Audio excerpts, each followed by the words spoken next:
నమస్కారం అండి. మీరు చూస్తున్నటువంటి ఈ రొయ్యలను 220 రూపాయలకు చేపల ఆవిడ ఇచ్చిందండి. అదే పచ్చి రొయ్యలు అయితే ఒక పూటతోనే సేల్ అయిపోతాయండి. ఈ రొయ్యలను 4, 5 సార్లు కూరలు కర్రీ కింద చేసుకోవచ్చండి. మా పిల్లలకు చాలా ఇష్టం. నేను ఎగ్ రైస్ చేసినప్పుడు, కోడిగుడ్డు ఉక్కురు వండినప్పుడు నేను అందులో వేస్తానండి. తర్వాత పులుసులకు బెండకాయ పులుసు కానీ, వంకాయ పులుసు కానీ ఏదైనా పెట్టినప్పుడు కూడా అందులో వేస్తాను. కూర చాలా రుచిగా ఉంటుందండి.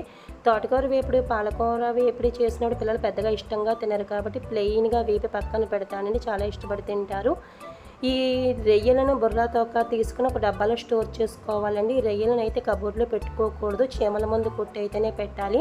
చీమలు ఎప్పుడైనా ఆదమరిసి మూత లూజుగా పెట్టినట్లయితే ఊదేస్తాయండి. అదే ఫ్రిడ్జ్లో పెట్టుకున్నట్లయితే సేఫ్టీగా ఉంటాయి. మనం తొందరగా కర్రీ చేసుకోవాలనుకున్నప్పుడు ఈ చేసుకుని ఉన్నటువంటి రొయ్యలను కడుక్కుని కర్రీలో వేపుకుని వేసేసుకుంటే తొందరగా పని అవుతుందండి. అందుకే మొత్తం అన్నీ తయారు చేసుకుని పక్కన పెట్టుకోవాలండి.